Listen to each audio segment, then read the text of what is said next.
Saudara sekalian yang dikasih oleh Tuhan, firman yang baru saja kita baca ini berisi atau merupakan sebuah perumpamaan yang disampaikan oleh Tuhan Yesus kepada murid-muridnya sebelum ia meninggalkan dunia ini.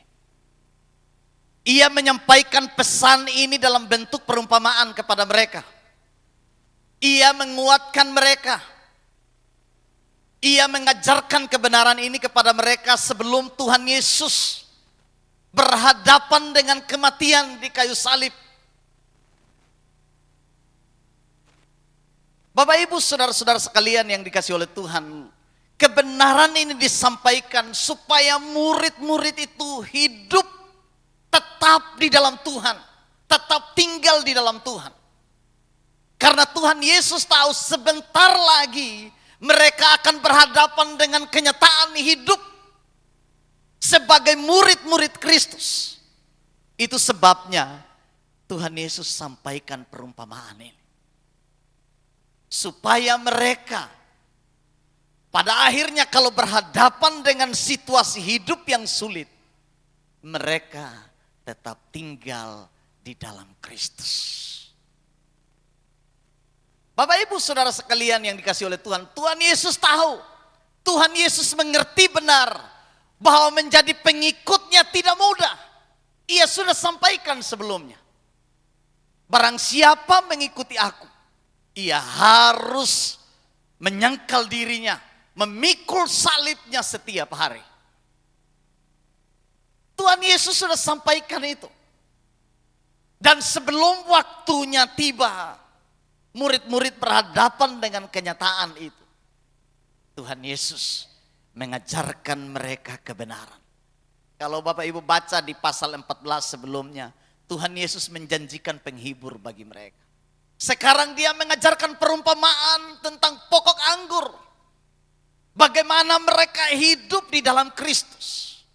Ini yang luar biasa. Bapak Ibu saudara sekalian yang dikasih oleh Tuhan. Tentu di sini Tuhan Yesus memulai dengan perumpamaan. Dikatakan begini, akulah pokok anggur yang benar dan Bapakulah pengusahanya. Bapak Ibu sekalian yang dikasih oleh Tuhan, pernyataan ini pernyataan yang sangat menarik. Rasul Yohanes penulis Injil ini memperkenalkan siapa Yesus kepada kita. Di dalam Injil Yohanes ada 7 perkataan yang terkenal. Ada 7 perkataan yang terkenal tentang akulah, akulah, akulah, akulah, akulah. Dan salah satunya adalah dalam perumpamaan ini. Dikatakan akulah pokok anggur yang benar. Kata akulah di sini Bapak Ibu sekalian yang dikasih oleh Tuhan. Itu dari bahasa Yunani dari kata atau dari frase ego eimi. Aku adalah. Ini bukan hanya sekedar pernyataan biasa. Tapi ini adalah pernyataan yang hendak memperkenalkan siapa Yesus itu. Kalau Bapak Ibu kembali belajar Alkitab Perjanjian Lama, maka kita mengerti pernyataan ego eimi atau akulah.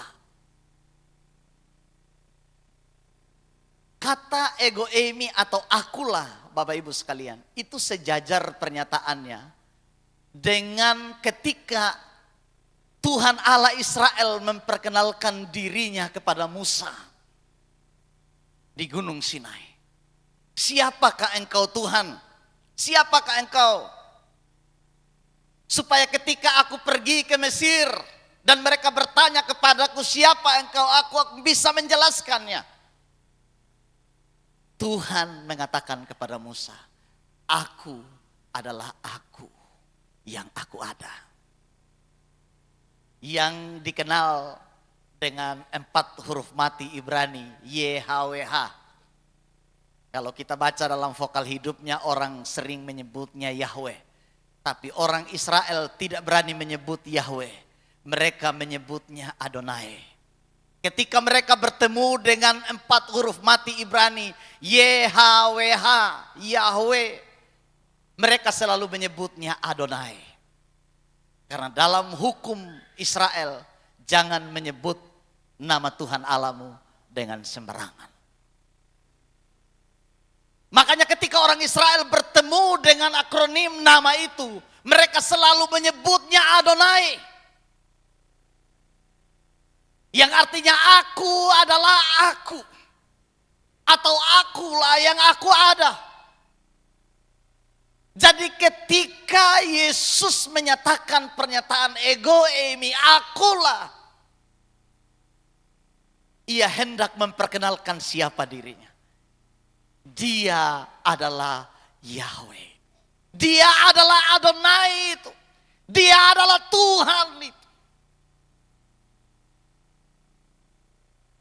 Jadi di sini pengakuannya, akulah, hendak menyatakan dirinya kepada murid-muridnya bahwa dialah Tuhan Allah Israel yang luar biasa.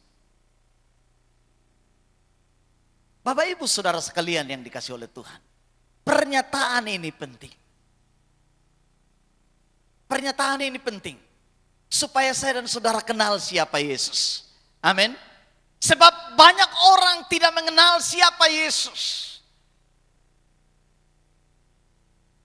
Orang hanya mengenal dia sebagai orang baik. Orang hanya mengenal dia sebatas nabi. Tapi saya dan saudara harus kenal dia dengan sebenar-benarnya, bahwa dia bukan hanya sekedar orang baik yang datang dari Nazaret. Dia bukan hanya sekedar nabi yang datang dari Nazaret, tapi dia adalah Tuhan. Tidak ada yang amin. Amin Bapak Ibu. Dia adalah Tuhan. Itu sebabnya pernyataan ego eimi, aku Allah atau akulah, menunjukkan bahwa Yesus satu-satunya Tuhan yang luar biasa. Amin. Jadi kalau Bapak Ibu bertemu dengan pengajaran-pengajaran yang lagi viral di mana-mana, di media sosial dan lain sebagainya, belajarlah kebenaran Alkitab. Kembalilah kepada Alkitab dan belajar kebenaran itu dengan baik. Jadi di sini Bapak Ibu sekalian, untuk tinggal di dalam Kristus, saya dan saudara harus kenal siapa Kristus itu. Amin. Dan Injil Yohanes memperkenalkan Kristus kepada saya dan saudara sebagai ego eimi, aku adalah aku yang aku ada. Dan dia adalah Tuhan itu sendiri. Amin. Amin. Dia adalah firman yang menjadi manusia. Dia datang dan tinggal bersama-sama dengan saya dan saudara. Kalau Bapak Ibu baca Injil Yohanes 1 ayat 1 dan seterusnya, maka kita mengerti siapa Yesus itu bagi kita. Kalau kita kenal siapa Yesus bagi saya dan saudara, maka perkara atau persoalan tinggal di dalamnya adalah hal yang mudah bagi kita semua. Tuhan Yesus berkata, tinggallah di dalam aku dan aku di dalam kamu. Bagaimana kita tinggal di dalamnya kalau kita belum mengenal dia? Kenali dulu siapa Yesus itu, maka engkau akan tinggal di dalamnya. Amin.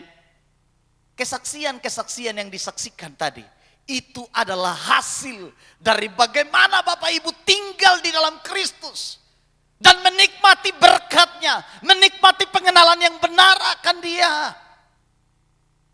Jadi ketika Yesus menggambarkan diri, akulah pokok anggur yang benar. Bukan anggur yang palsu, anggur yang benar, pokok anggur yang benar. Bukan pokok anggur yang palsu. Bukan pohon anggur yang palsu, ini anggur yang benar.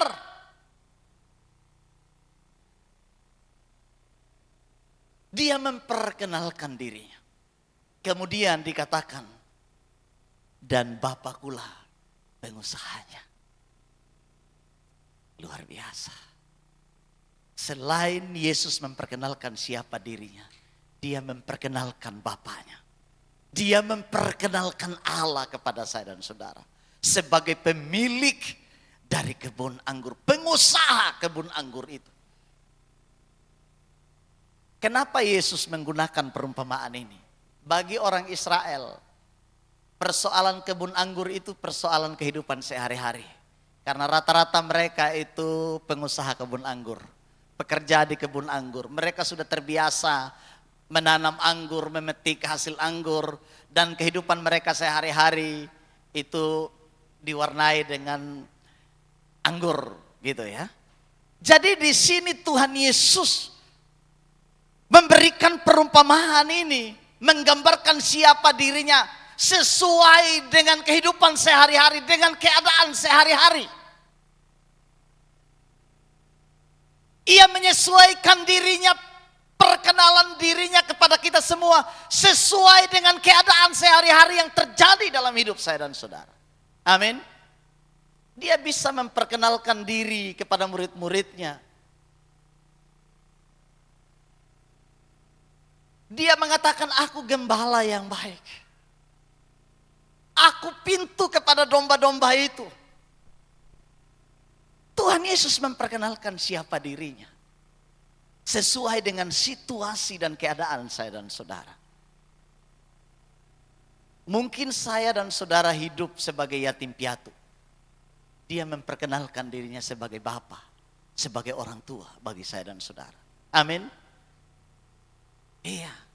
Dia memperkenalkan dirinya dengan cara yang unik kepada semua kita. Ketika engkau sakit, dia menyatakan dirinya sebagai dokter yang menyembuhkan engkau. Ketika engkau berada dalam kesepian, dia hadir sebagai seseorang yang menghibur engkau dalam kesusahan. Dalam keputusasaan,mu dia hadir sebagai pribadi yang luar biasa yang memberi penguatan bagi saya dan saudara. Itu Allah kita. Allah yang hadir dan memperkenalkan diri dalam situasi rutinitas kehidupan kita sehari-hari. Amin. Tuhan bukan hanya hadir di gereja. Amin Bapak Ibu. Dalam rumah tangga kita ketika kita kerja di dapur mungkin lagi tumis sayur, Tuhan ada di sana. Amin. Makanya mama-mama kalau masak itu masak dengan sukacita. Amin. Karena Tuhan Yesus hadir di dapur. Amin. Dia perhatikan kalau berasmu lagi tidak ada. Dia perhatikan kalau engkau lagi hanya makan sayur saja. Amin. Mungkin kau kerja di kantor, Tuhan hadir di kantormu. Mungkin kau sebagai pengusaha, Tuhan hadir dalam usahamu. Jangan bilang Tuhan tidak ada di sini. Tuhan ada dalam segala keadaan, Tuhan ada. Pada waktu dia bangkit dari antara orang mati, Petrus dan teman-temannya bilang begini, mari kita pi laut. Mereka pi lepas pukat semalaman, sana dapat ikan 1 ekor pun. Kemudian mereka pulang kasih bersih jala di pinggir pantai, baru Tuhan Yesus datang, anak-anak, ada lauk kosong deh. Petrus balik, kita kerja dari malam tidak ada, lu datang tanya lagi. Kira-kira begitu dalam bahasa sehari-harinya. Tapi Tuhan Yesus bilang, tebarkan jala di sebelah kanan perahu. Ini orang ini, mungkin Petrus bisa berpikir, ini orang ini, kita ini penguasa Danau Galilea ini. Saya dari kecil sampai besar begini, saya sudah tahu ikan di mana. Suruh jala di sebelah kanan, mana ada ikan di sini? Tidak mungkin.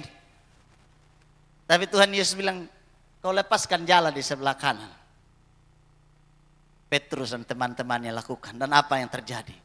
Firman Tuhan berkata ada 153 ekor ikan besar-besar yang mereka dapatkan di sana. Artinya begini, Tuhan hadir dalam rutinitas aktivitas kita, pekerjaan kita sehari-hari.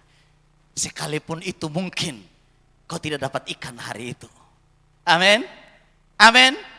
Mungkin pekerjaanmu lagi goyah hari ini. Mungkin usahamu hari ini lagi goyah, atau mungkin rumah tanggamu hari ini lagi goyah. Tuhan hadir di sana. Dia memperkenalkan diri dengan caranya sesuai dengan keadaan saya dan saudara. Yesus memperkenalkan diri kepada murid-muridnya dan orang-orang Israel yang ada di situ. Akulah pokok anggur yang benar dan Bapakkulah pengusahanya. Jadi Tuhan hadir di mana-mana. Amin. Amin. Bilang sama teman di samping kiri kanan, Tuhan ada bersama dengan kamu. Bapak Ibu Saudara sekalian yang dikasihi oleh Tuhan. Itu sebabnya kalau kita sudah kenal siapa Tuhan kita. Firman Tuhan berkata begini. Tinggallah di dalam aku. Tinggal di dalam aku. Dan kalau kita tinggal di dalam Tuhan, dan dikatakan kita ini kan ranting-rantingnya. Kalau kita sudah tinggal di dalam Tuhan, melekat atau tinggal menetap pada pokok anggur itu, memang ada proses kehidupan di sana. Dikatakan kamu akan dibersihkan. Ranting-ranting yang tidak berbuah dipotong. Yang sedikit berbuah dibersihkan supaya ia lebih banyak berbuah. Jadi persoalan tinggal di dalam Kristus ini masih ada proses kehidupan yang harus saya dan saudara jalani. Ada proses pembersihan di sana. Pertanyaannya adalah, maukah saya dan saudara diproses? Maukah kita dibersihkan? Atau semua sudah berbuah banyak? Coba tanya tetangga di sebelah kiri kanan, sudah berbuah banyak kok? Pertanyaan kedua adalah, mau dibersihkan?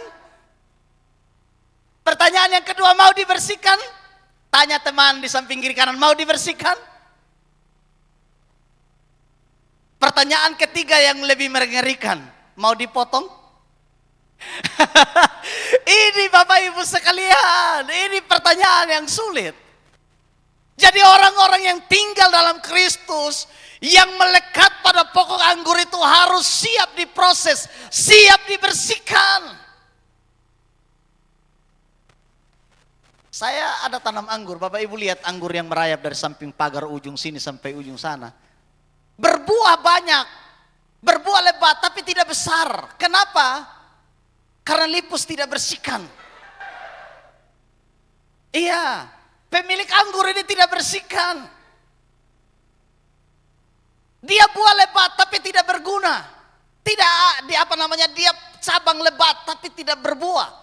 Sempat muncul beberapa buah yang lalu tapi buahnya asam. Lipus dipetik begini dan dia bilang, Bapak, ini anggur asam Saya bilang, iya karena kau tidak bersihkan. Itu Bapak Ibu lihat itu cabang anggur dari sini merayap sampai depan gereja. Itu anggur. Yang lalu lipus sempat potong. Dia berusaha untuk bersihkan cabang-cabang itu. Dan cabang-cabang yang dipotong dari pokok anggur itu mati semua.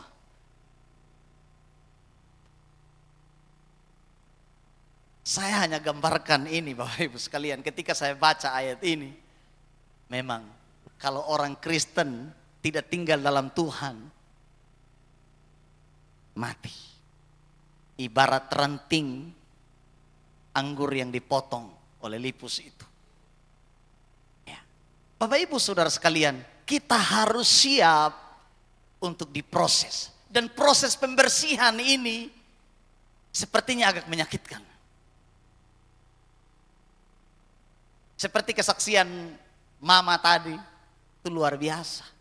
Itu bagian dari proses pembersihan. Siap diusir dari rumah, itu bagian dari pembersihan. Ada di sini yang siap diusir dari rumah selain mama tadi? Ada? Gara-gara Kristus? Belum apa-apa Bapak Ibu, belum. Baru disinggung sedikit dari gereja, saya tersinggung. Itu bagian dari pembersihan. Jadi kalau singgung dosa sedikit dari mimbar, itu bagian dari pembersihan. Amin Bapak Ibu? Iya Bapak Ongko. Ya itu bagian dari pembersihan. Kalau saya dan saudara mau tinggal dalam Kristus. Itu Bapak Ibu sekalian. Dan kalau kita dibersihkan, harapannya supaya kita berbuah. Amin. Itu Bapak Ibu. Buah itu maksudnya apa sih Bapak Ibu? Buah itu maksudnya kualitas. Arti dari buah itu sebenarnya kualitas. Tuhan mengharapkan anggur yang berkualitas. Ranting-ranting yang berkualitas yang ada buahnya.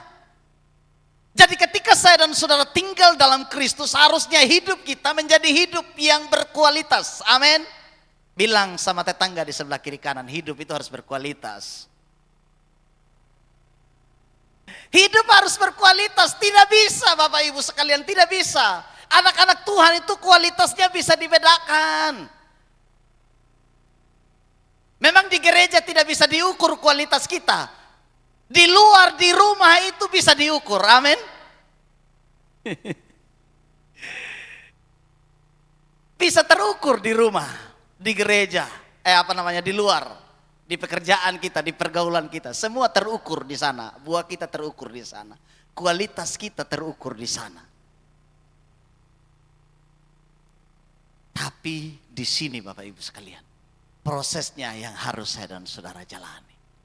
Amin Bapak Ibu. Amin. Sehingga di sini Bapak Ibu sekalian, firman Tuhan bilang begini. Barang siapa tinggal di dalam aku dan aku di dalam dia, ia berbuah banyak. Sebab di luar aku, kamu tidak bisa buat apa-apa. Kualitas kehidupan kita ditentukan dari bagaimana kita tinggal dalam Kristus. Iya. Kebaikan-kebaikan hidup yang saya dan saudara tunjukkan ditunjukkan dari bagaimana kita tinggal bersama dengan Kristus. Perbuatan baik yang kita kerjakan itu ditentukan dari bagaimana kita tinggal dengan Kristus. Sebab ada ajaran Kristen progresif sekarang. Berbuat baik saja, kau diselamatkan. Kualitas kehidupan kita ditentukan bagaimana hubungan kita dengan Kristus. Hubungan dengan Kristus pasti melahirkan perbuatan baik. Amin. Pasti melahirkan kualitas-kualitas. Kecenderungan perbuatan baik saya dan saudara bukan untuk apa-apa, bukan. Tapi karena dasarnya, nature-nya kita sebagai anak Tuhan, itu sudah diproses sedemikian rupa. Sehingga semua perbuatan baik saya dan saudara yang kita kerjakan bukan supaya kita diselamatkan, tapi itu bukti bahwa saya dan saudara telah diselamatkan. Amin. Iya Bapak Ibu sekalian, buahnya harus ditunjukkan. Buahnya harus ditunjukkan. Bukan supaya kita diselamatkan, tetapi kita telah diselamatkan. Bapak Ibu sekalian, di luar Kristus kita tidak bisa berbuat apa-apa. Semua yang saya dan saudara lakukan di luar Kristus tidak ada arti apa-apa, Tuhan. Oleh karena itu, ketika bicara tinggal di dalam Tuhan, artinya kita harus menetap di sana dan berjalan sesuai dengan koridornya Tuhan. Amin. Amin. Itu Bapak Ibu sekalian. Kemudian di sini dikatakan, barang siapa tidak tinggal di dalam aku, ia dibuang keluar seperti ranting dan menjadi kering, kemudian dikumpulkan orang dan dicampakkan ke dalam api lalu dibakar. Nah ini yang tidak enak Bapak Ibu. Ini yang tidak enak. Kalau sampai kita tidak berbuah, pemilik anggur itu bisa bawa gunting dan dia gunting, ranting-ranting biar dibakar saja. Ini yang tidak enak. Kita tidak mau kehidupan kita harus digunting dan dibuang, menjadi ranting kering yang berujung kepada pembakaran. Itu menunjukkan hidup yang sia-sia. Sebab abu pembakaran ranting anggur itu tidak ada manfaat apa-apa. Bisa sih jadi pupuk, tapi tidak seberapa begitu ya. Ya mungkin kalau kayu kusambi arangnya masih bisa pakai untuk bakar ikan. Tapi ini ranting anggur, tidak ada manfaat apa-apa. Artinya begini, di luar Kristus hidup saya dan saudara tidak berkualitas. Kita ibarat ranting kering yang siap untuk dibakar. Bapak Ibu jangan bilang ini kakak pendeta mulai ancam-ancam kita ini. Bukan Bapak, ini firman Tuhan yang bilang. Saya hanya membantu untuk menjelaskan kebenaran ini. supaya kita menjadi orang-orang Kristen yang berkualitas, orang Kristen yang berbuah. Kemudian Bapak Ibu sekalian, jika kamu tinggal di dalam aku dan firmanku tinggal di dalam kamu, mintalah apa saja yang kamu kehendaki dan kamu akan menerimanya. Jaminan bagi orang yang tinggal dalam Kristus, dikatakan doanya dijawab Tuhan. Amin. Apapun yang kamu minta, apapun yang kamu kehendaki dan minta, kamu akan menerimanya. Kenapa Bapak Ibu? Karena ada hubungan yang erat antara kita dengan Tuhan. Kehendak kita adalah sesuatu yang dikendalikan oleh Tuhan. Ini Bapak Ibu, hubungan yang luar biasa itu terjadi. Makanya dikatakan minta saja apa yang kamu kehendaki, Tuhan kasih. Adakah hari ini doanya belum dijawab Tuhan? Ada Bapak Ibu yang sampai hari ini doanya belum dijawab Tuhan? Mari kita kembali lihat, apakah kita sudah benar-benar tinggal atau belum?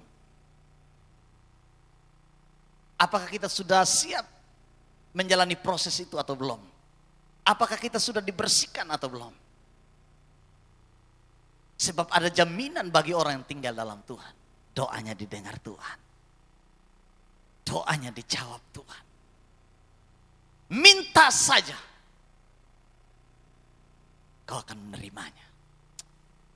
Ini jaminan. Firman Tuhan berkata begini. Yang belum timbul dalam pikiran kita saja, Tuhan sudah sediakan. Yang belum kita pikirkan saja Tuhan sudah sediakan. Apalagi yang kita pikirkan dan kita doakan. Saya sungguh percaya sesuai dengan firman ini. Tuhan akan menjawab doa saya dan saudara. Mungkin hanya persoalan waktu. Mungkin bukan sekarang, bukan besok, bukan lusa. Hanya persoalan itu saja. Doa kita pasti dijawab Tuhan. Amin Bapak Ibu. Dan Dia pasti jawab yang terbaik menurut Tuhan, bukan menurut kita. Dia jawab sesuai dengan kebutuhan saya dan saudara. Bapak Ibu sekalian. Seperti beberapa waktu yang lalu. Saya ke Sumba Barat, ikut rapat kerja daerah pemuda.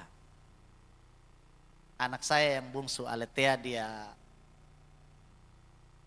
call saya pakai voice note. Dia bilang, papa pulang. Saya kangen dengan ayah. Pulang cepat ayah. Saya kangen dengan ayah. Saya sayang ayah. I love you ayah. Ingat ayah beli baju baru warna biru. Bapak Ibu, saya baca itu, saya dengar suara, saya hampir nangis di hotel. Saya ingat hubungan saya dengan Tuhan. Kalau hubungan kita dengan Tuhan, kita puji Dia, kita sembah Dia, kita senangkan hatinya. Saya yakin yang kita minta Tuhan kerjakan. Saya pulang keluar dari kamar hotel, di depan hotel itu ada toko pakaian anak. Saya langsung masuk dan saya langsung beli. Teman-teman sambil tunggu saya di mobil. Saya langsung beli, saya bawa. Kak Jip kenapa lama? Baru saya kasih dengar suara anak saya kepada teman-teman. Saya bilang Bapak yang jahat saja tahu memberi yang terbaik bagi anaknya. Apalagi Bapak kita di sorga. Dia memberi yang terbaik untuk saya dan saudara. Kemudian sampai di sini saya kasih bajunya. Kemudian dia peluk saya dan dia berkata, ayah terima kasih. Papa baik sekali. Papanya jadi melayang sedikit gitu ya. Papa baik sekali. Beberapa hari lagi dia minta, ayah beli sepeda ayah. Beli sepeda ayah. Saya bilang begini, nah kamu masih kecil. Itu belum kebutuhan kamu. Nanti kalau kamu sudah besar, Papa kasih. Tuhan itu begitu kira-kira Bapak Ibu gambarannya. Dia jawab permintaan kita sesuai kebutuhan kita. Amin. Tidak mungkin saya beli sepeda kasih anak saya, dia belum bisa naik sepeda. Kalau dia minta baju saya kasih, karena itu kebutuhannya. Sepeda belum kebutuhannya, amin. Ada yang doa minta pesawat di sini? Tuhan belum kasih pesawat. Karena biaya perawatan pesawat itu mahal. Kita belum bayar pilotnya, pramugarnya, apa segala macam. Isi minyak saya sudah setengah mati. Belum, sabar. Iya. Kalau Om Haris mungkin sudah bisa beli ya. Kaben bisa ya, pesawat mainan untuk Umbucio bisa. Bapak Ibu sekalian, Tuhan jawab kita sesuai dengan kebutuhan kita. Amin. Makanya firman Tuhan berkata, tinggallah di dalam aku dan aku di dalam kamu.